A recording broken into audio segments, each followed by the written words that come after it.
Kitab Ibrani.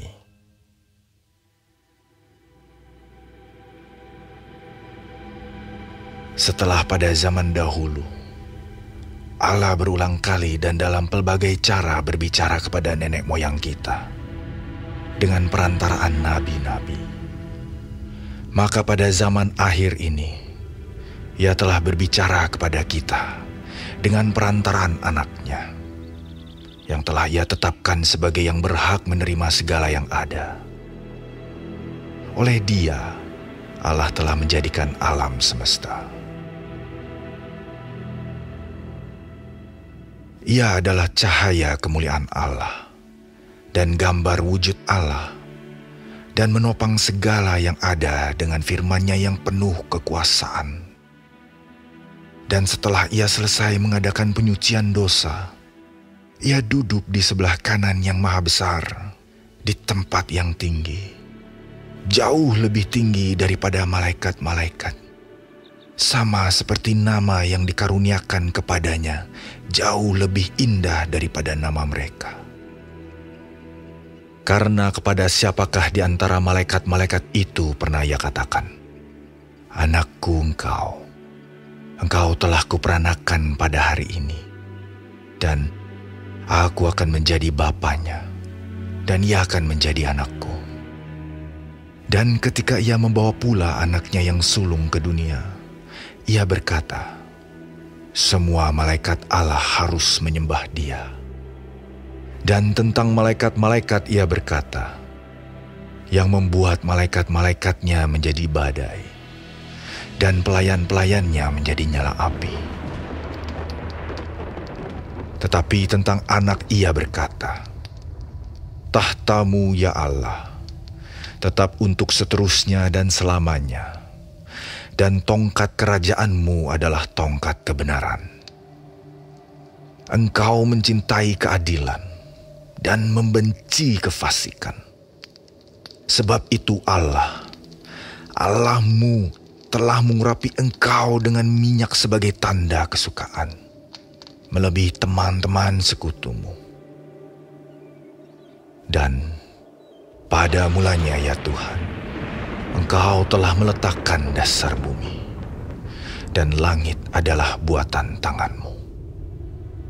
Semuanya itu akan binasa, tetapi Engkau tetap ada, dan semuanya itu akan menjadi usang seperti pakaian. Seperti jubah akan Engkau gulungkan mereka, dan seperti persalinan mereka akan diubah. Tetapi Engkau tetap sama, dan tahun-tahun-Mu tidak berkesudahan. Dan kepada siapakah di antara malaikat itu pernah Ia berkata, 'Duduklah di sebelah kananku, sampai kubuat musuh-musuhmu menjadi tumpuan kakimu'?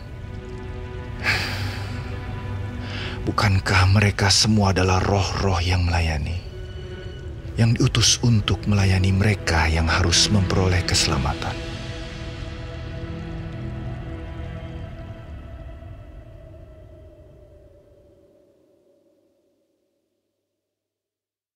Karena itu, harus lebih teliti kita memperhatikan apa yang telah kita dengar, supaya kita jangan hanyut di bawah arus. Sebab kalau firman yang dikatakan dengan perantaraan malaikat-malaikat tetap berlaku, dan setiap pelanggaran dan ketidaktaatan mendapat balasan yang setimpal, bagaimanakah kita akan luput jikalau kita menyia-nyiakan keselamatan yang sebesar itu, yang mula-mula diberitakan oleh Tuhan dan oleh mereka yang telah mendengarnya kepada kita dengan cara yang dapat dipercayai, sedangkan Allah meneguhkan kesaksian mereka oleh tanda-tanda dan mujizat-mujizat, dan oleh berbagai-bagai penyataan kekuasaan, dan karena Roh Kudus yang dibagi-bagikannya menurut kehendak-Nya. Sebab bukan kepada malaikat-malaikat telah Ia taklukkan dunia yang akan datang, yang kita bicarakan ini. Ada orang yang pernah memberi kesaksian di dalam suatu nas. Katanya, "Apakah manusia sehingga engkau mengingatnya, atau anak manusia sehingga engkau mengindahkannya. Namun engkau telah membuatnya untuk waktu yang singkat sedikit lebih rendah daripada malaikat-malaikat, dan telah memahkotainya dengan kemuliaan dan hormat. Segala sesuatu telah engkau taklukkan di bawah kakinya. Sebab dalam menaklukkan segala sesuatu kepadanya, tidak ada suatu pun yang ia kecualikan, yang tidak takluk kepadanya. Tetapi sekarang ini belum kita lihat bahwa segala sesuatu telah ditaklukkan kepadanya. Tetapi Dia yang untuk waktu yang singkat dibuat sedikit lebih rendah daripada malaikat-malaikat, yaitu Yesus. Kita lihat, yang oleh karena penderitaan maut, dimahkotai dengan kemuliaan dan hormat, supaya oleh kasih karunia Allah, Ia mengalami maut bagi semua manusia.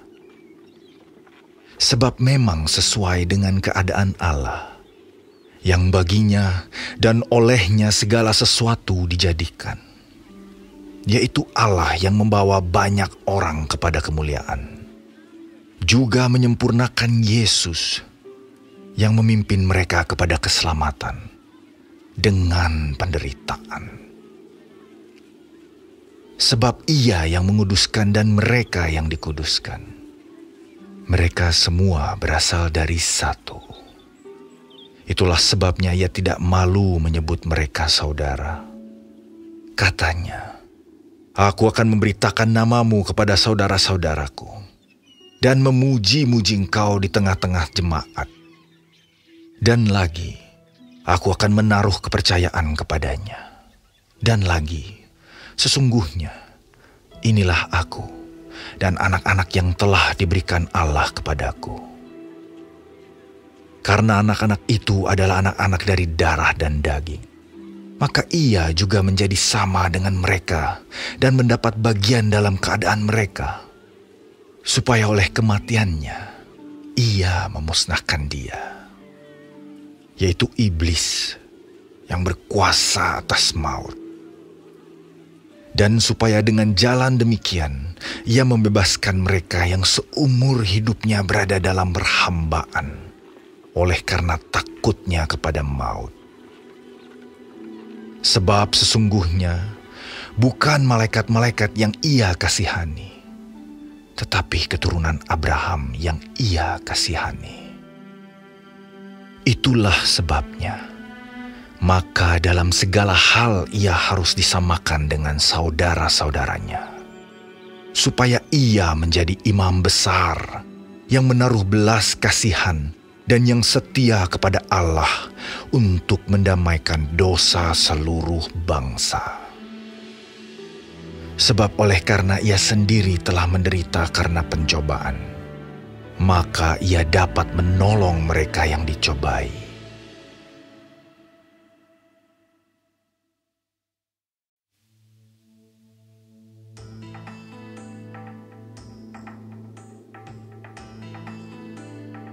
Sebab itu, hai saudara-saudara yang kudus, yang mendapat bagian dalam panggilan surgawi, pandanglah kepada Rasul dan Imam Besar yang kita akui, yaitu Yesus, yang setia kepada Dia yang telah menetapkannya, sebagaimana Musa pun setia dalam segenap rumahnya. Sebab Ia dipandang layak mendapat kemuliaan lebih besar daripada Musa, sama seperti ahli bangunan lebih dihormati daripada rumah yang dibangunnya. Sebab setiap rumah dibangun oleh seorang ahli bangunan, tetapi ahli bangunan segala sesuatu ialah Allah. Dan Musa memang setia dalam segenap rumah Allah, sebagai pelayan untuk memberi kesaksian tentang apa yang akan diberitakan kemudian. Tetapi Kristus setia sebagai anak yang mengepalai rumahnya. Dan rumahnya ialah kita. Jika kita sampai kepada akhirnya, teguh berpegang kepada kepercayaan dan pengharapan yang kita megahkan. Sebab itu, seperti yang dikatakan Roh Kudus. Pada hari ini, jika kamu mendengar suaranya, janganlah keraskan hatimu, seperti dalam kegeraman pada waktu pencobaan di padang gurun, di mana nenek moyangmu mencobai aku dengan jalan menguji aku, sekalipun mereka melihat perbuatan-perbuatanku 40 tahun lamanya. Itulah sebabnya aku murka kepada angkatan itu dan berkata, selalu mereka sesat hati dan mereka tidak mengenal jalanku. Sehingga aku bersumpah dalam murkaku, mereka takkan masuk ke tempat perhentianku. Waspadalah, hai saudara-saudara, supaya di antara kamu jangan terdapat seorang yang hatinya jahat dan yang tidak percaya oleh karena ia murtad dari Allah yang hidup. Tetapi nasihatilah seorang akan yang lain setiap hari, selama masih dapat dikatakan hari ini, supaya jangan ada di antara kamu yang menjadi tegar hatinya karena tipu daya dosa. Karena kita telah beroleh bagian di dalam Kristus, asal saja kita teguh berpegang sampai kepada akhirnya, pada keyakinan iman kita yang semula. Tetapi apabila pernah dikatakan, pada hari ini, jika kamu mendengar suaranya, janganlah keraskan hatimu seperti dalam kegeraman. Siapakah mereka yang membangkitkan amarah Allah, sekalipun mereka mendengar suaranya? Bukankah mereka semua yang keluar dari Mesir di bawah pimpinan Musa? Dan siapakah yang ia murkai 40 tahun lamanya? Bukankah mereka yang berbuat dosa dan yang mayatnya bergelimpangan di padang gurun? Dan siapakah yang telah ia sumpahi bahwa mereka takkan masuk ke tempat perhentiannya? Bukankah mereka yang tidak taat?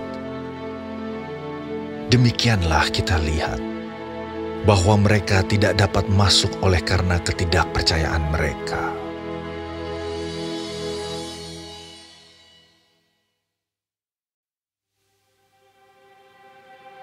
Sebab itu, baiklah kita waspada, supaya jangan ada seorang di antara kamu yang dianggap ketinggalan, sekalipun janji akan masuk ke dalam perhentiannya masih berlaku.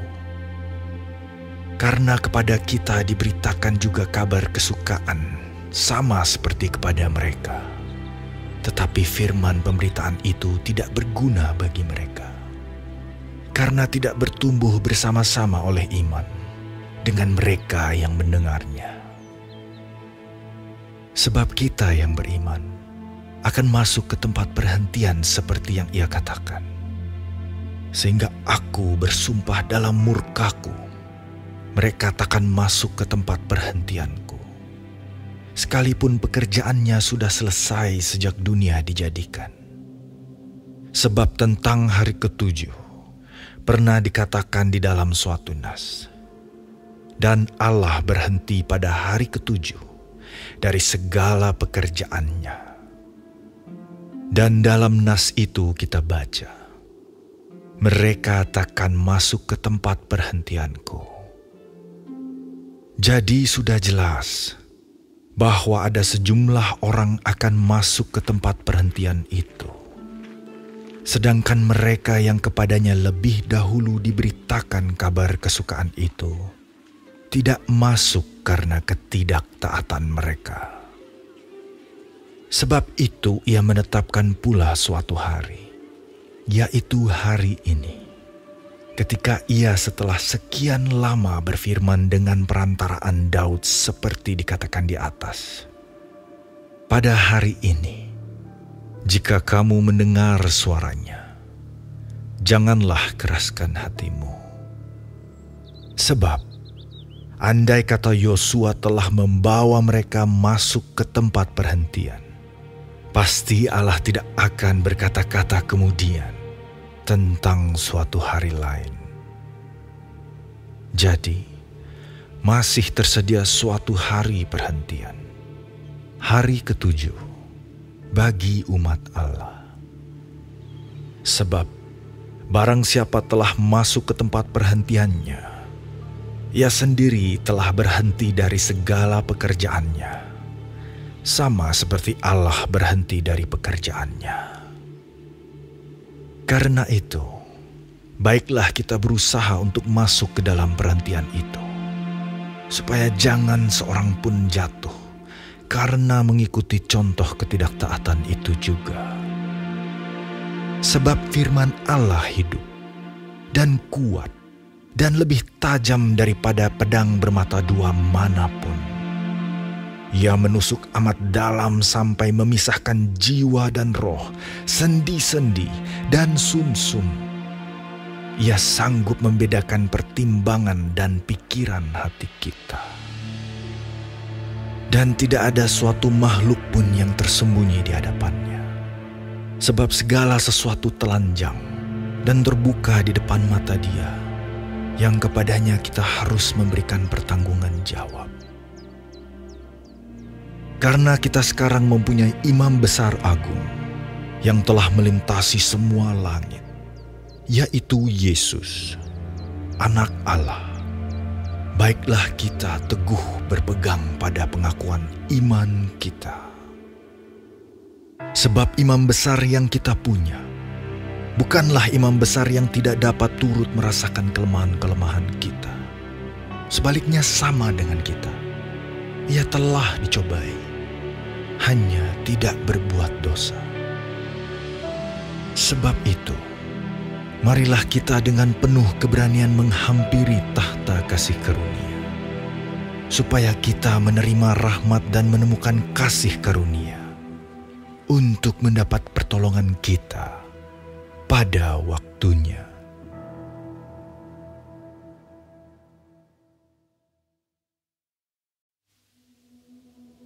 Sebab setiap imam besar yang dipilih dari antara manusia ditetapkan bagi manusia dalam hubungan mereka dengan Allah, supaya ia mempersembahkan persembahan dan korban karena dosa.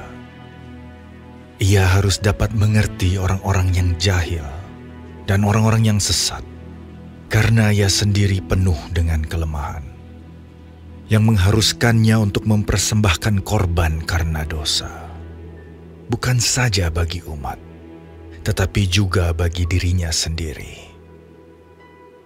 Dan tidak seorang pun yang mengambil kehormatan itu bagi dirinya sendiri, tetapi dipanggil untuk itu oleh Allah, seperti yang telah terjadi dengan Harun.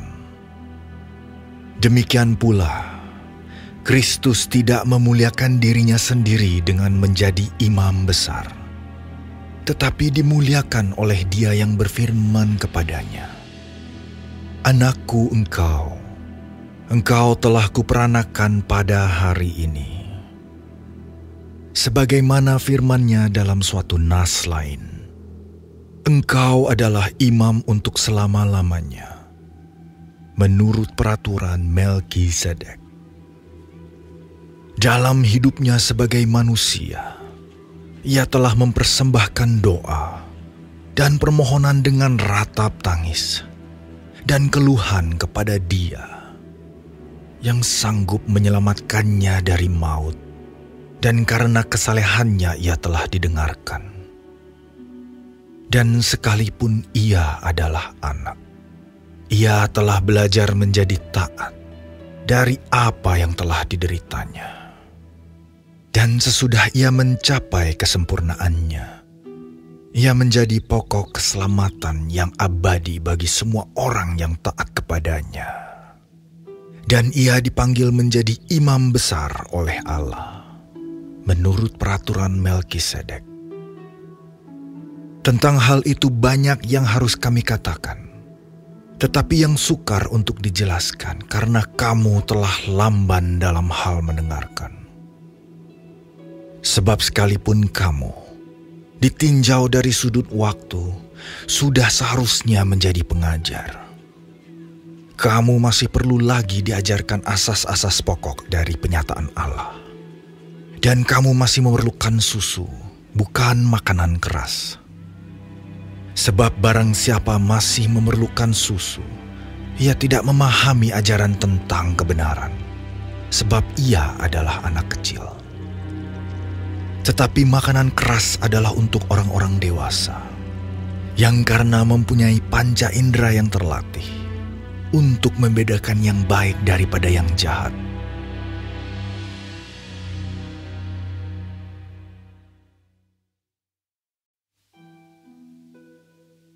Sebab itu, marilah kita tinggalkan asas-asas pertama dari ajaran tentang Kristus dan beralih kepada perkembangannya yang penuh.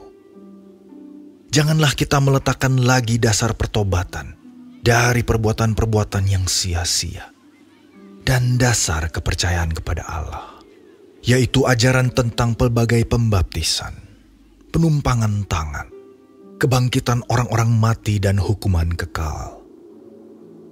Dan itulah yang akan kita perbuat jika Allah mengizinkannya. Sebab mereka yang pernah diterangi hatinya, yang pernah mengecap karunia sorgawi, dan yang pernah mendapat bagian dalam Roh Kudus, dan yang mengecap firman yang baik dari Allah, dan karunia-karunia dunia yang akan datang, namun yang murtad lagi, tidak mungkin dibaharui sekali lagi sedemikian, hingga mereka bertobat.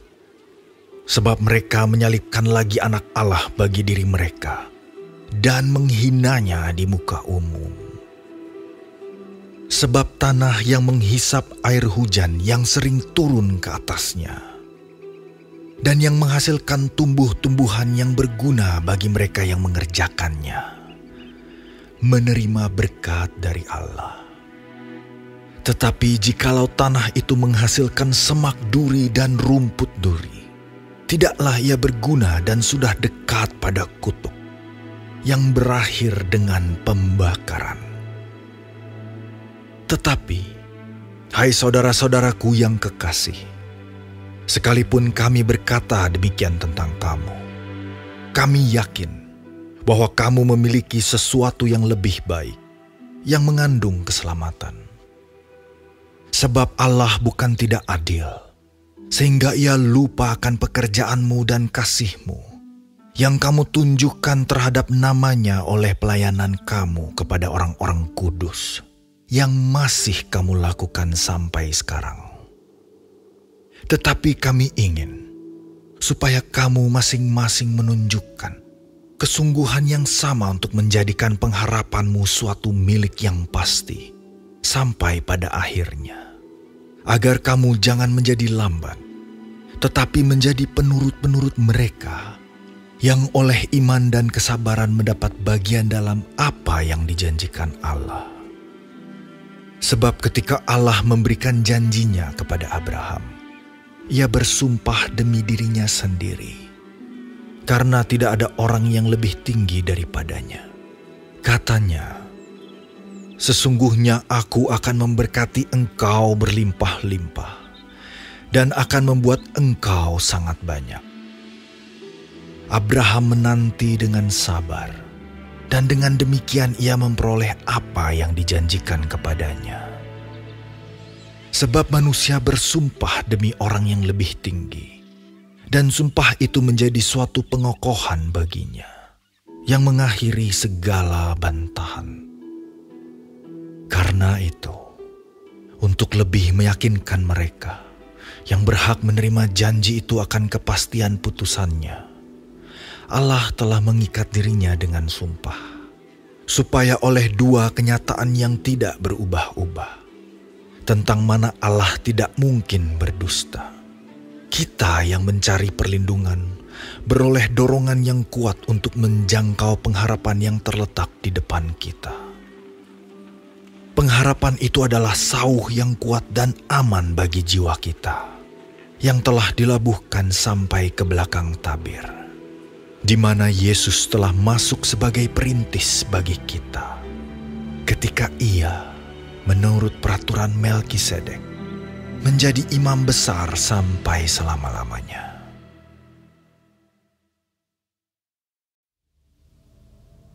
Sebab Melkisedek adalah Raja Salem dan Imam Allah yang Maha Tinggi. Ia pergi menyongsong Abraham ketika Abraham kembali dari mengalahkan raja-raja dan memberkati dia. Kepadanya pun Abraham memberikan 1/10 dari semuanya. Menurut arti namanya, Melkisedek adalah pertama-tama Raja Kebenaran dan juga Raja Salem, yaitu Raja Damai Sejahtera. Ia tidak berbapa, tidak beribu, tidak bersilsilah, harinya tidak berawal, dan hidupnya tidak berkesudahan. Karena ia dijadikan sama dengan Allah, ia tetap menjadi imam sampai selama-lamanya. Camkanlah betapa besarnya orang itu, yang kepadanya Abraham, bapa leluhur kita, memberikan 1/10 dari segala rampasan yang paling baik, dan mereka dari anak-anak Lewi, yang menerima jabatan imam, mendapat tugas, menurut hukum Taurat, untuk memungut 1/10 dari umat Israel, yaitu dari saudara-saudara mereka, sekalipun mereka ini juga adalah keturunan Abraham. Tetapi Melkisedek, yang bukan keturunan mereka, memungut 1/10 dari Abraham dan memberkati dia, walaupun ia adalah pemilik janji. Memang tidak dapat disangkal bahwa yang lebih rendah diberkati oleh yang lebih tinggi. Dan di sini manusia-manusia fana menerima 1/10, dan di sana ia, yang tentang dia diberi kesaksian bahwa ia hidup. Maka dapatlah dikatakan bahwa dengan perantaraan Abraham dipungut juga 1/10 dari Lewi, yang berhak menerima 1/10, sebab ia masih berada dalam tubuh bapa leluhurnya ketika Melkisedek menyongsong bapa leluhurnya itu. Karena itu, andai kata oleh imamat Lewi telah tercapai kesempurnaan, sebab karena imamat itu umat Israel telah menerima Taurat, apakah sebabnya masih perlu seorang lain ditetapkan menjadi imam besar menurut peraturan Melkisedek, dan yang tentang dia tidak dikatakan menurut peraturan Harun? Sebab jikalau imamat berubah, dengan sendirinya akan berubah pula hukum Taurat itu. Sebab ia yang dimaksudkan di sini termasuk suku lain. Dari suku ini tidak ada seorang pun yang pernah melayani di mezbah. Sebab telah diketahui semua orang bahwa Tuhan kita berasal dari suku Yehuda. Dan mengenai suku itu, Musa tidak pernah mengatakan suatu apapun tentang imam-imam. Dan hal itu jauh lebih nyata lagi jikalau ditetapkan seorang imam lain menurut cara Melkisedek, yang menjadi imam bukan berdasarkan peraturan-peraturan manusia, tetapi berdasarkan hidup yang tidak dapat binasa. Sebab tentang dia diberi kesaksian, engkau adalah imam untuk selama-lamanya, menurut peraturan Melkisedek. Memang suatu hukum yang dikeluarkan dahulu dibatalkan, kalau hukum itu tidak mempunyai kekuatan, dan karena itu tidak berguna. Sebab hukum Taurat sama sekali tidak membawa kesempurnaan, tetapi sekarang ditimbulkan pengharapan yang lebih baik, yang mendekatkan kita kepada Allah. Dan sama seperti hal ini tidak terjadi tanpa sumpah. Memang mereka telah menjadi imam tanpa sumpah. Tetapi ia dengan sumpah diucapkan oleh Dia yang berfirman kepadanya, Tuhan telah bersumpah dan ia tidak akan menyesal. Engkau adalah imam untuk selama-lamanya. Demikian pula Yesus adalah jaminan dari suatu perjanjian yang lebih kuat. Dan dalam jumlah yang besar, mereka telah menjadi imam. Karena mereka dicegah oleh maut untuk tetap menjabat imam. Tetapi Karena ia tetap selama-lamanya, imamatnya tidak dapat beralih kepada orang lain. Karena itu, ia sanggup juga menyelamatkan dengan sempurna semua orang yang oleh dia datang kepada Allah. Sebab ia hidup senantiasa untuk menjadi pengantara mereka. Sebab imam besar yang demikianlah yang kita perlukan, yaitu yang saleh, tanpa salah, tanpa noda, yang terpisah dari orang-orang berdosa, dan lebih tinggi daripada tingkat-tingkat sorga. Yang tidak seperti imam-imam besar lain, yang setiap hari harus mempersembahkan korban untuk dosanya sendiri, dan sesudah itu barulah untuk dosa umatnya. Sebab hal itu telah dilakukannya satu kali untuk selama-lamanya, ketika ia mempersembahkan dirinya sendiri sebagai korban. Sebab hukum Taurat menetapkan orang-orang yang diliputi kelemahan menjadi imam besar. Tetapi sumpah yang diucapkan kemudian daripada hukum Taurat menetapkan anak yang telah menjadi sempurna sampai selama-lamanya.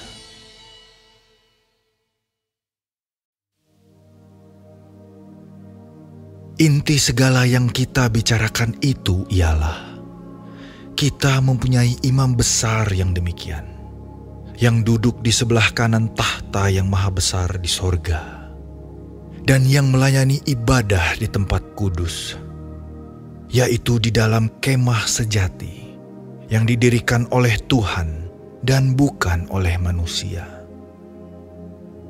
Sebab setiap imam besar ditetapkan untuk mempersembahkan korban dan persembahan. Dan karena itu, Yesus perlu mempunyai sesuatu untuk dipersembahkan. Sekiranya ia di bumi ini, ia sama sekali tidak akan menjadi imam.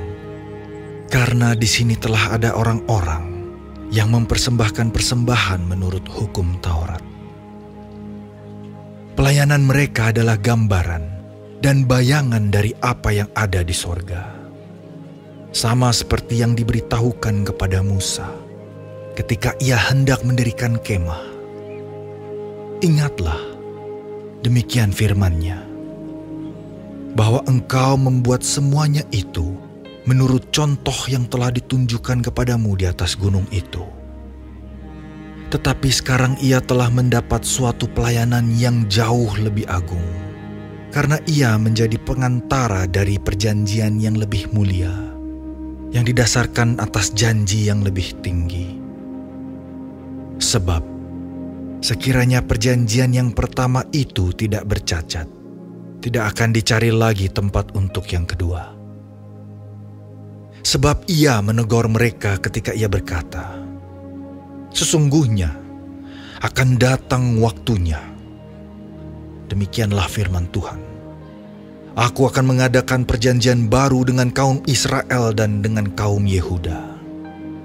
Bukan seperti perjanjian yang telah kuadakan dengan nenek moyang mereka, pada waktu aku memegang tangan mereka untuk membawa mereka keluar dari tanah Mesir. Sebab mereka tidak setia kepada perjanjianku, dan aku menolak mereka. Demikian firman Tuhan. Maka inilah perjanjian yang kuadakan dengan kaum Israel sesudah waktu itu. Demikianlah firman Tuhan. Aku akan menaruh hukumku dalam akal budi mereka, dan menuliskannya dalam hati mereka. Maka aku akan menjadi Allah mereka, dan mereka akan menjadi umatku. Dan mereka tidak akan mengajar lagi sesama warganya, atau sesama saudaranya dengan mengatakan, kenallah Tuhan. Sebab mereka semua, besar kecil, akan mengenal aku. Sebab aku akan menaruh belas kasihan terhadap kesalahan mereka, dan tidak lagi mengingat dosa-dosa mereka. Oleh karena ia berkata-kata tentang perjanjian yang baru, ia menyatakan yang pertama sebagai perjanjian yang telah menjadi tua. Dan apa yang telah menjadi tua dan usang telah dekat kepada kemusnahannya.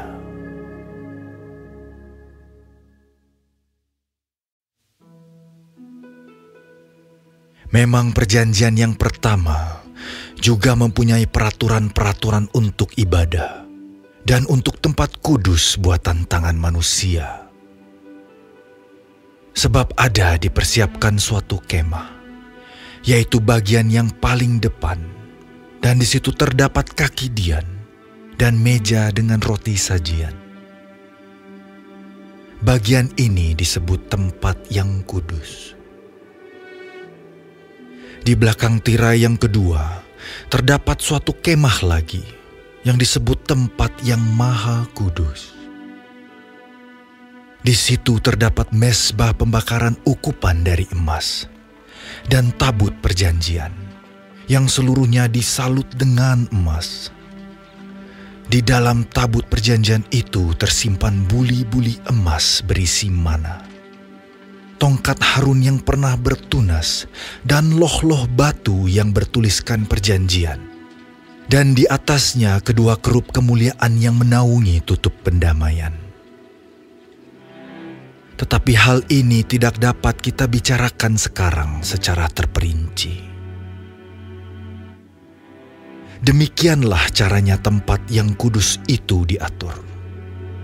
Maka imam-imam senantiasa masuk ke dalam kemah yang paling depan itu untuk melakukan ibadah mereka. Tetapi ke dalam kemah yang kedua, hanya imam besar saja yang masuk sekali setahun, dan harus dengan darah yang ia persembahkan karena dirinya sendiri, dan karena pelanggaran-pelanggaran yang dibuat oleh umatnya dengan tidak sadar. Dengan ini Roh Kudus menyatakan bahwa jalan ke tempat yang kudus itu belum terbuka selama kemah yang pertama itu masih ada. Itu adalah kiasan masa sekarang. Sesuai dengan itu dipersembahkan korban dan persembahan yang tidak dapat menyempurnakan mereka, yang mempersembahkannya menurut hati nurani mereka. Karena semuanya itu, di samping makanan, minuman, dan pelbagai macam pembasuhan, hanyalah peraturan-peraturan untuk hidup insani yang hanya berlaku sampai tibanya waktu pembaharuan. Tetapi Kristus telah datang sebagai imam besar untuk hal-hal yang baik yang akan datang. Ia telah melintasi kemah yang lebih besar dan yang lebih sempurna, yang bukan dibuat oleh tangan manusia. Artinya yang tidak termasuk ciptaan ini. Dan ia telah masuk satu kali untuk selama-lamanya ke dalam tempat yang kudus, bukan dengan membawa darah domba jantan dan darah anak lembu, tetapi dengan membawa darahnya sendiri. Dan dengan itu, ia telah mendapat kelepasan yang kekal. Sebab, jika darah domba jantan dan darah lembu jantan dan percikan abu lembu muda menguduskan mereka yang najis, sehingga mereka disucikan secara lahiriah, betapa lebihnya darah Kristus, yang oleh Roh yang kekal telah mempersembahkan dirinya sendiri kepada Allah sebagai persembahan yang tak bercacat, akan menyucikan hati nurani kita dari perbuatan-perbuatan yang sia-sia, supaya kita dapat beribadah kepada Allah yang hidup. Karena itu, ia adalah pengantara dari suatu perjanjian yang baru, supaya mereka yang telah terpanggil dapat menerima bagian kekal yang dijanjikan. Sebab ia telah mati untuk menebus pelanggaran-pelanggaran yang telah dilakukan selama perjanjian yang pertama. Sebab di mana ada wasiat, di situ harus diberitahukan tentang kematian pembuat wasiat itu. Karena suatu wasiat barulah sah kalau pembuat wasiat itu telah mati, sebab ia tidak berlaku selama pembuat wasiat itu masih hidup. Itulah sebabnya, maka perjanjian yang pertama tidak disahkan tanpa darah. Sebab sesudah Musa memberitahukan semua perintah hukum Taurat kepada seluruh umat, ia mengambil darah anak lembu dan darah domba jantan serta air dan bulu merah dan hisop, lalu memerciki kitab itu sendiri dan seluruh umat, sambil berkata, "Inilah darah perjanjian yang ditetapkan Allah bagi kamu." Dan juga kemah dan semua alat untuk ibadah dipercikinya secara demikian dengan darah. Dan hampir segala sesuatu disucikan menurut hukum Taurat dengan darah. Dan tanpa penumpahan darah tidak ada pengampunan. Jadi, segala sesuatu yang melambangkan apa yang ada di sorga haruslah ditahirkan secara demikian. Tetapi benda-benda sorgawi sendiri oleh persembahan-persembahan yang lebih baik daripada itu. Sebab Kristus bukan masuk ke dalam tempat kudus buatan tangan manusia yang hanya merupakan gambaran saja dari yang sebenarnya, tetapi ke dalam sorga sendiri untuk menghadap hadirat Allah guna kepentingan kita. Dan ia bukan masuk untuk berulang-ulang mempersembahkan dirinya sendiri, sebagaimana imam besar setiap tahun masuk ke dalam tempat kudus dengan darah yang bukan darahnya sendiri. Sebab jika demikian, ia harus berulang-ulang menderita sejak dunia ini dijadikan. Tetapi sekarang ia hanya satu kali saja menyatakan dirinya pada zaman akhir untuk menghapuskan dosa oleh korbannya. Dan sama seperti manusia, ditetapkan untuk mati hanya satu kali saja, dan sesudah itu dihakimi. Demikian pula, Kristus hanya satu kali saja mengorbankan dirinya untuk menanggung dosa banyak orang. Sesudah itu ia akan menyatakan dirinya sekali lagi, tanpa menanggung dosa, untuk menganugerahkan keselamatan kepada mereka yang menantikan Dia.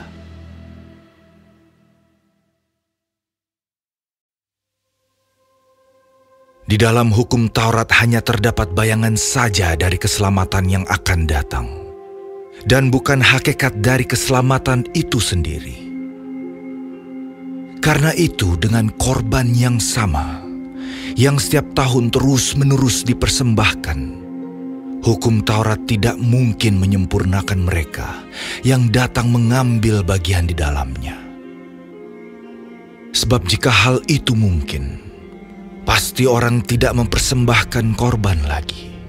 Sebab mereka yang melakukan ibadah itu tidak sadar lagi akan dosa setelah disucikan sekali untuk selama-lamanya. Tetapi justru oleh korban-korban itu, setiap tahun orang diperingatkan akan adanya dosa. Sebab tidak mungkin darah lembu jantan atau darah domba jantan menghapuskan dosa. Karena itu ketika ia masuk ke dunia, ia berkata, "Korban dan persembahan tidak engkau kehendaki, tetapi engkau telah menyediakan tubuh bagiku. Kepada korban bakaran dan korban penghapus dosa, engkau tidak berkenan." Lalu aku berkata, "Sungguh, aku datang. Dalam gulungan kitab ada tertulis tentang aku, untuk melakukan kehendak-Mu, ya Allah-Ku."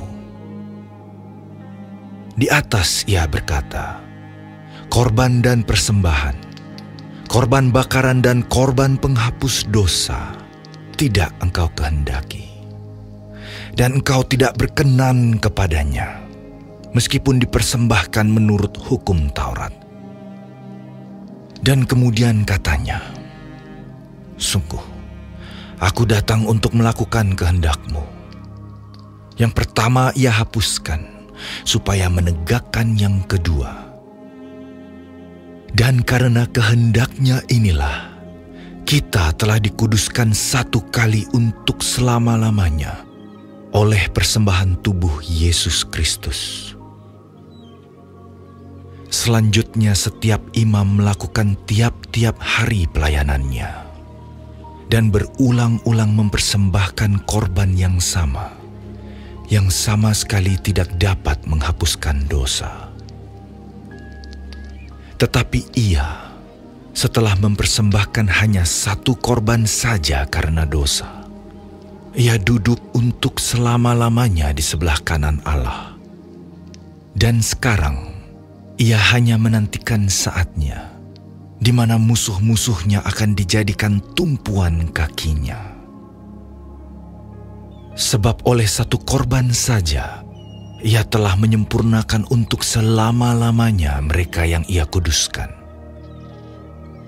Dan tentang hal itu, Roh Kudus juga memberi kesaksian kepada kita. Sebab setelah ia berfirman, "Inilah perjanjian yang akan kuadakan dengan mereka sesudah waktu itu."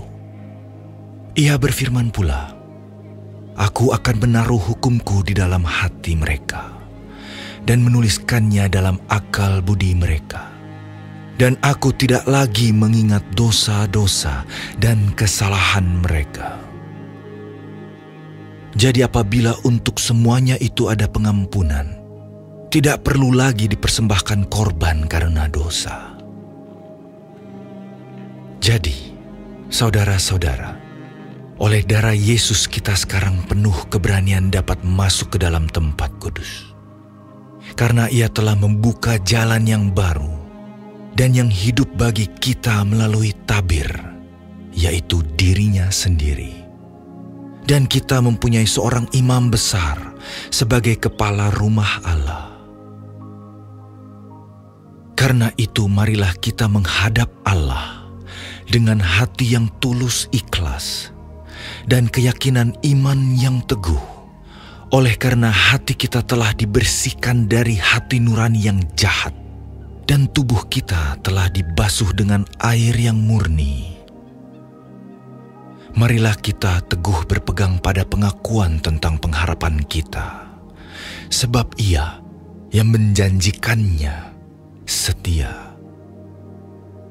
Dan marilah kita saling memperhatikan, supaya kita saling mendorong dalam kasih dan dalam pekerjaan baik. Janganlah kita menjauhkan diri dari pertemuan-pertemuan ibadah kita, seperti dibiasakan oleh beberapa orang. Tetapi marilah kita saling menasihati dan semakin giat melakukannya menjelang hari Tuhan yang mendekat.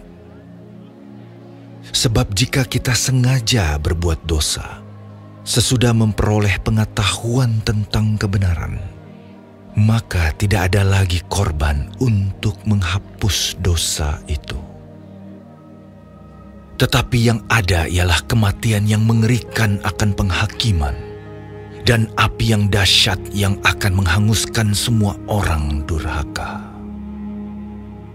Jika ada orang yang menolak hukum Musa, ia dihukum mati tanpa belas kasihan atas keterangan 2 atau 3 orang saksi. Betapa lebih beratnya hukuman yang harus dijatuhkan atas dia yang menginjak-injak anak Allah, yang menganggap najis darah perjanjian yang menguduskannya, dan yang menghina roh kasih karunia.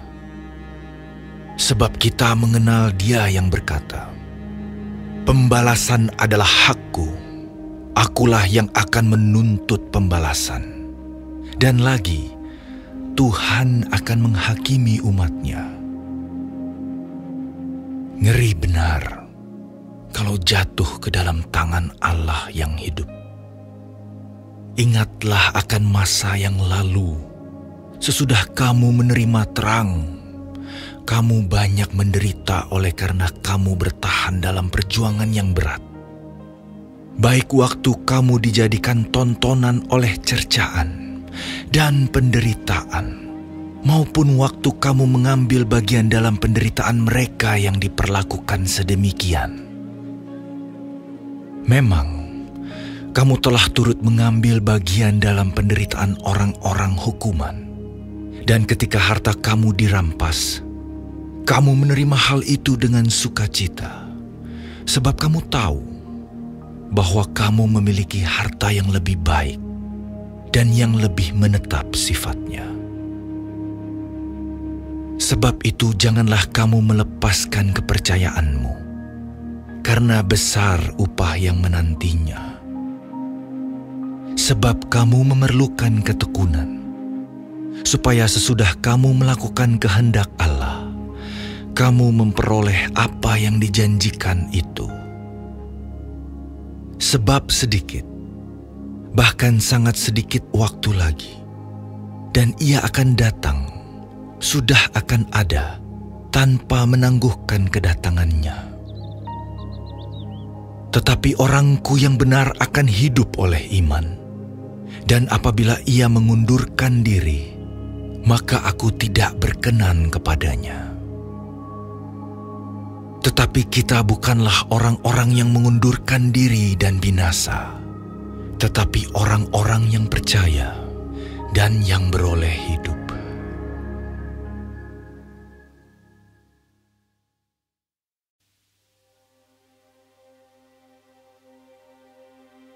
Iman adalah dasar dari segala sesuatu yang kita harapkan, dan bukti dari segala sesuatu yang tidak kita lihat.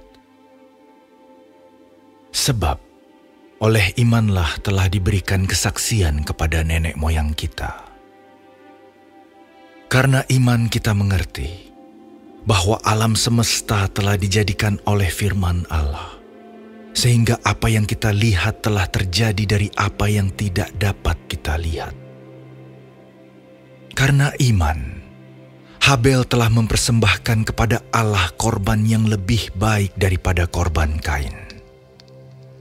Dengan jalan itu ia memperoleh kesaksian kepadanya bahwa ia benar, karena Allah berkenan akan persembahannya itu. Dan karena iman, ia masih berbicara sesudah ia mati. Karena iman, Henokh terangkat, supaya ia tidak mengalami kematian, dan ia tidak ditemukan, karena Allah telah mengangkatnya. Sebab sebelum ia terangkat, ia memperoleh kesaksian bahwa ia berkenan kepada Allah.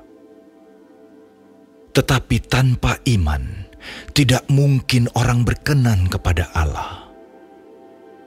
Sebab barang siapa berpaling kepada Allah, ia harus percaya bahwa Allah ada, dan bahwa Allah memberi upah kepada orang yang sungguh-sungguh mencari Dia. Karena iman, maka Nuh dengan petunjuk Allah tentang sesuatu yang belum kelihatan, dengan taat mempersiapkan bahtera untuk menyelamatkan keluarganya. Dan karena iman itu ia menghukum dunia, dan ia ditentukan untuk menerima kebenaran sesuai dengan imannya. Karena iman, Abraham taat ketika ia dipanggil untuk berangkat ke negeri yang akan diterimanya menjadi milik pusakanya. Lalu ia berangkat dengan tidak mengetahui tempat yang ia tujui. Karena iman, ia diam di tanah yang dijanjikan itu, seolah-olah di suatu tanah asing, dan di situ ia tinggal di kemah dengan Ishak dan Yakub, yang turut menjadi ahli waris janji yang satu itu. Sebab ia menanti-nantikan kota yang mempunyai dasar, yang direncanakan dan dibangun oleh Allah. Karena iman, ia juga dan Sarah beroleh kekuatan untuk menurunkan anak cucu, walaupun usianya sudah lewat, karena ia menganggap Dia yang memberikan janji itu setia. Itulah sebabnya, maka dari satu orang malahan orang yang telah mati pucuk, terpancar keturunan besar, seperti bintang di langit dan seperti pasir di tepi laut, yang tidak terhitung banyaknya. Dalam iman, mereka semua ini telah mati sebagai orang-orang yang tidak memperoleh apa yang dijanjikan itu, tetapi yang hanya dari jauh melihatnya dan melambai-lambai kepadanya, dan yang mengakui bahwa mereka adalah orang asing dan pendatang di bumi ini. Sebab mereka yang berkata demikian menyatakan bahwa mereka dengan rindu mencari suatu tanah air. Dan kalau sekiranya dalam hal itu mereka ingat akan tanah asal yang telah mereka tinggalkan, maka mereka cukup mempunyai kesempatan untuk pulang ke situ.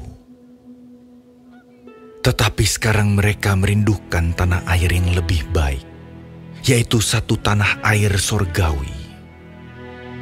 Sebab itu Allah tidak malu disebut Allah mereka, karena Ia telah mempersiapkan sebuah kota bagi mereka. Karena iman, maka Abraham, tatkala ia dicobai, mempersembahkan Ishak.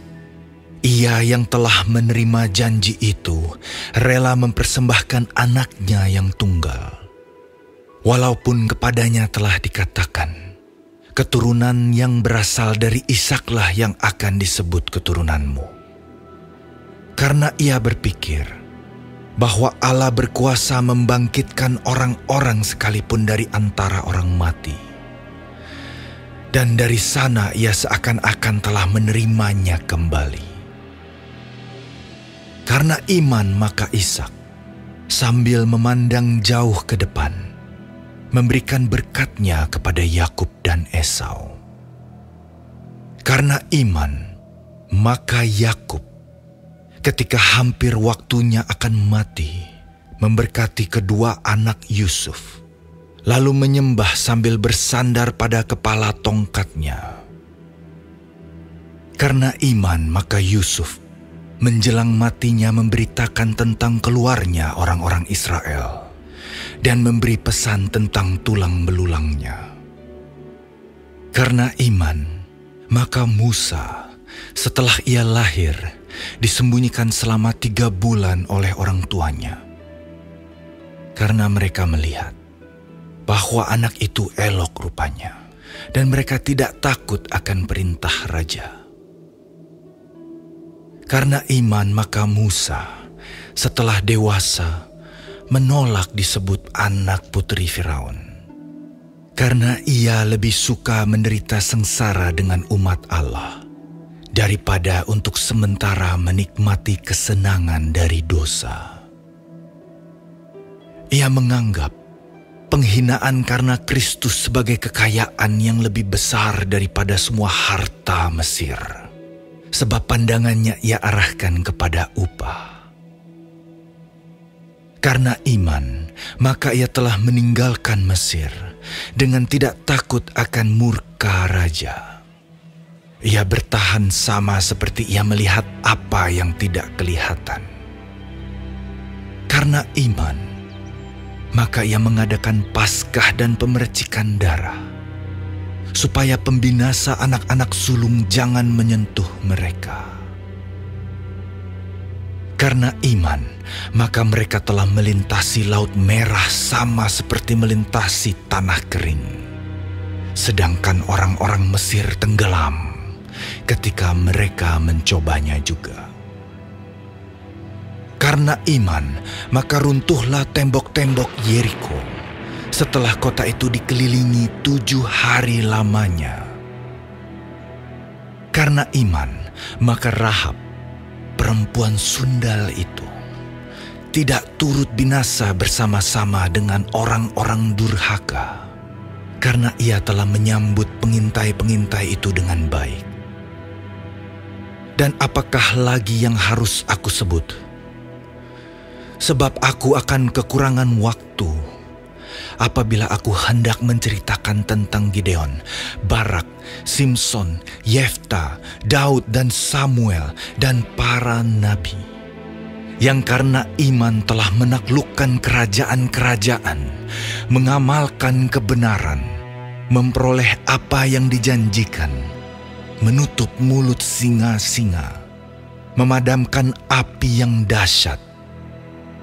Mereka telah luput dari mata pedang, telah beroleh kekuatan dalam kelemahan, telah menjadi kuat dalam peperangan, dan telah memukul mundur pasukan-pasukan tentara asing.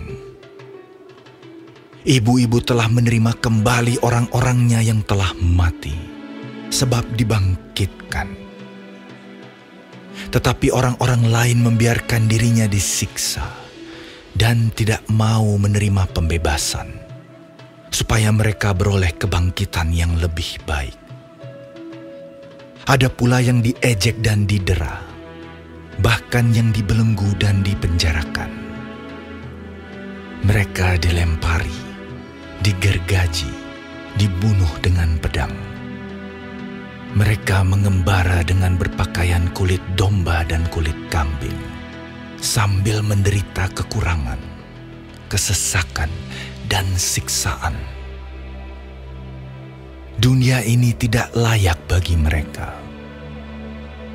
Mereka mengembara di padang gurun dan di pegunungan, dalam gua-gua dan celah-celah gunung.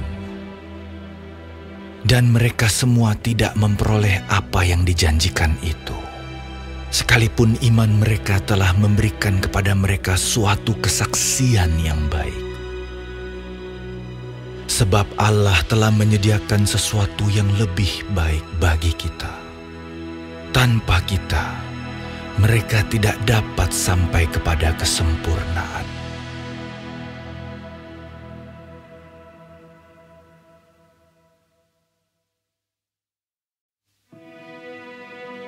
Karena kita mempunyai banyak saksi, bagaikan awan yang mengelilingi kita, marilah kita menanggalkan semua beban dan dosa yang begitu merintangi kita, dan berlomba dengan tekun dalam perlombaan yang diwajibkan bagi kita. Marilah kita melakukannya dengan mata yang tertuju kepada Yesus, yang memimpin kita dalam iman, dan yang membawa iman kita itu kepada kesempurnaan, yang dengan mengabaikan kehinaan, tekun memikul salib, ganti sukacita yang disediakan bagi Dia, yang sekarang duduk di sebelah kanan tahta Allah. Ingatlah selalu akan Dia, yang tekun menanggung bantahan yang sehebat itu terhadap dirinya, dari pihak orang-orang berdosa, supaya jangan kamu menjadi lemah dan putus asa. Dalam pergumulan kamu melawan dosa, kamu belum sampai mencucurkan darah. Dan sudah lupakah kamu akan nasihat yang berbicara kepada kamu seperti kepada anak-anak? Hai anakku, janganlah anggap enteng didikan Tuhan, dan janganlah putus asa apabila engkau diperingatkannya. Karena Tuhan menghajar orang yang dikasihinya, dan Ia menyesah orang yang diakuinya sebagai anak. Jika kamu harus menanggung ganjaran, Allah memperlakukan kamu seperti anak. Di manakah terdapat anak yang tidak dihajar oleh ayahnya? Tetapi jikalau kamu bebas dari ganjaran yang harus diderita setiap orang, maka kamu bukanlah anak, tetapi anak-anak gampang. Selanjutnya, dari ayah kita yang sebenarnya kita beroleh ganjaran, dan mereka kita hormati. Kalau demikian, bukankah kita harus lebih taat kepada Bapa segala roh, supaya kita boleh hidup? Sebab mereka mendidik kita dalam waktu yang pendek, sesuai dengan apa yang mereka anggap baik. Tetapi Dia menghajar kita untuk kebaikan kita, supaya kita beroleh bagian dalam kekudusannya Memang tiap-tiap ganjaran pada waktu ia diberikan tidak mendatangkan sukacita, tetapi duka cita. Tetapi kemudian ia menghasilkan buah kebenaran yang memberikan damai kepada mereka yang dilatih olehnya. Sebab itu, kuatkanlah tangan yang lemah dan lutut yang goyah. Dan luruskanlah jalan bagi kakimu, sehingga yang pincang jangan terpelecok, tetapi menjadi sembuh. Berusahalah hidup damai dengan semua orang, dan kejarlah kekudusan. Sebab tanpa kekudusan tidak seorang pun akan melihat Tuhan. Jagalah supaya jangan ada seorang pun menjauhkan diri dari kasih karunia Allah, agar jangan tumbuh akar yang pahit, yang menimbulkan kerusuhan dan yang mencemarkan banyak orang. Janganlah ada orang yang menjadi cabul, atau yang mempunyai nafsu yang rendah seperti Esau, yang menjual hak kesulungannya untuk sepiring makanan. Sebab kamu tahu bahwa kemudian ketika ia hendak menerima berkat itu, ia ditolak, sebab ia tidak beroleh kesempatan untuk memperbaiki kesalahannya, sekalipun ia mencarinya dengan mencucurkan air mata. Sebab kamu tidak datang kepada gunung yang dapat disentuh, dan api yang menyala-nyala, kepada kekelaman, kegelapan, dan angin badai, kepada bunyi sangkakala dan bunyi suara yang membuat mereka yang mendengarnya memohon, supaya jangan lagi berbicara kepada mereka. Sebab mereka tidak tahan mendengar perintah ini. Bahkan jika binatang pun yang menyentuh gunung, ia harus dilempari dengan batu.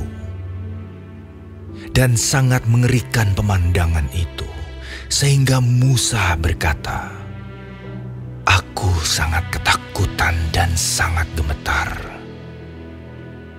Tetapi kamu sudah datang ke Bukit Sion, ke kota Allah yang hidup, Yerusalem sorgawi, dan kepada beribu-ribu malaikat, suatu kumpulan yang meriah, dan kepada jemaat anak-anak sulung yang namanya terdaftar di sorga, dan kepada Allah yang menghakimi semua orang, dan kepada roh-roh orang-orang benar yang telah menjadi sempurna, dan kepada Yesus, pengantara perjanjian baru, dan kepada darah pemercikan yang berbicara lebih kuat daripada darah Habel.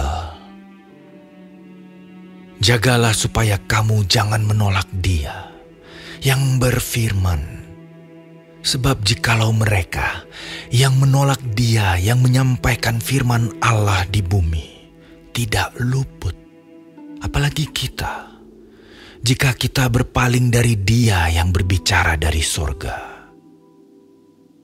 Waktu itu suaranya menggoncangkan bumi, tetapi sekarang ia memberikan janji.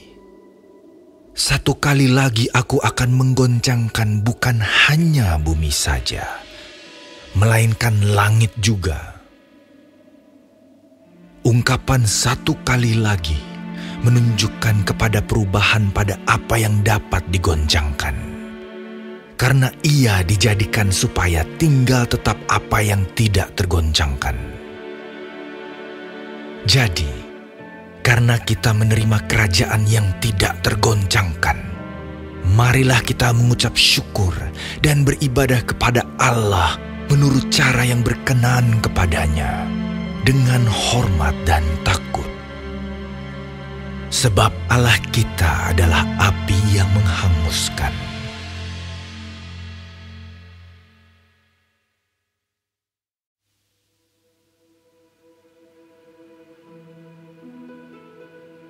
Peliharalah kasih persaudaraan. Jangan kamu lupa memberi tumpangan kepada orang. Sebab dengan berbuat demikian, beberapa orang dengan tidak diketahuinya telah menjamu malaikat-malaikat. Ingatlah akan orang-orang hukuman, karena kamu sendiri juga adalah orang-orang hukuman. Dan ingatlah akan orang-orang yang diperlakukan sewenang-wenang, karena kamu sendiri juga masih hidup di dunia ini. Hendaklah kamu semua penuh hormat terhadap perkawinan, dan janganlah kamu mencemarkan tempat tidur, sebab orang-orang sundal dan pezina akan dihakimi Allah. Janganlah kamu menjadi hamba uang, dan cukupkanlah dirimu dengan apa yang ada padamu. Karena Allah telah berfirman, Aku sekali-kali tidak akan membiarkan engkau, dan aku sekali-kali tidak akan meninggalkan engkau. Sebab itu dengan yakin kita dapat berkata, Tuhan adalah penolongku, aku tidak akan takut. Apakah yang dapat dilakukan manusia terhadap aku? Ingatlah akan pemimpin-pemimpin kamu yang telah menyampaikan firman Allah kepadamu.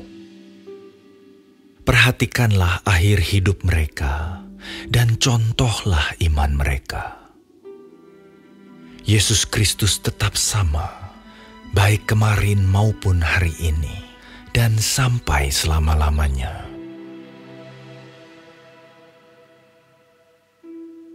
Janganlah kamu disesatkan oleh berbagai-bagai ajaran asing. Sebab yang baik ialah bahwa hati kamu diperkuat dengan kasih karunia, dan bukan dengan pelbagai makanan yang tidak memberi faedah kepada mereka yang menuruti aturan-aturan makanan macam itu. Kita mempunyai suatu mezbah, dan orang-orang yang melayani kemah tidak boleh makan dari apa yang di dalamnya. Karena tubuh binatang-binatang yang darahnya dibawa masuk ke tempat kudus oleh imam besar sebagai korban penghapus dosa, dibakar di luar perkemahan. Itu jugalah sebabnya Yesus telah menderita di luar pintu gerbang, untuk menguduskan umatnya dengan darahnya sendiri. Karena itu, marilah kita pergi kepadanya di luar perkemahan dan menanggung kehinaannya. Sebab di sini kita tidak mempunyai tempat tinggal yang tetap. Kita mencari kota yang akan datang.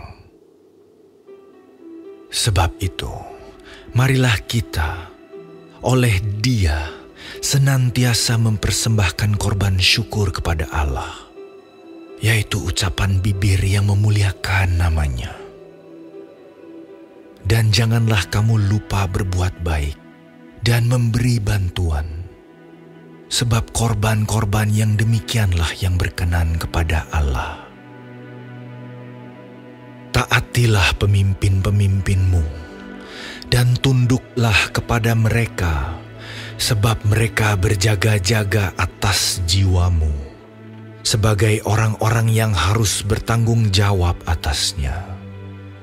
Dengan jalan itu, mereka akan melakukannya dengan gembira, bukan dengan keluh kesah, sebab hal itu tidak akan membawa keuntungan bagimu. Berdoalah terus untuk kami, sebab kami yakin bahwa hati nurani kami adalah baik, karena di dalam segala hal kami menginginkan suatu hidup yang baik. Dan secara khusus aku menasihatkan kamu, agar kamu melakukannya, supaya aku lebih lekas dikembalikan kepada kamu. Maka Allah damai sejahtera, yang oleh darah perjanjian yang kekal, telah membawa kembali dari antara orang mati Gembala agung segala domba, yaitu Yesus, Tuhan kita. kiranya memperlengkapi kamu dengan segala yang baik untuk melakukan kehendak-Nya dan mengerjakan di dalam kita apa yang berkenan kepadanya oleh Yesus Kristus. Bagi Dialah kemuliaan sampai selama-lamanya. Amin. Dan aku menasihatkan kamu, saudara-saudara, supaya kata-kata nasihat ini kamu sambut dengan rela hati. Sekalipun pendek saja suratku ini kepada kamu. Ketahuilah bahwa Timotius, saudara kita, telah berangkat. Segera sesudah ia datang, aku akan mengunjungi kamu bersama-sama dengan dia.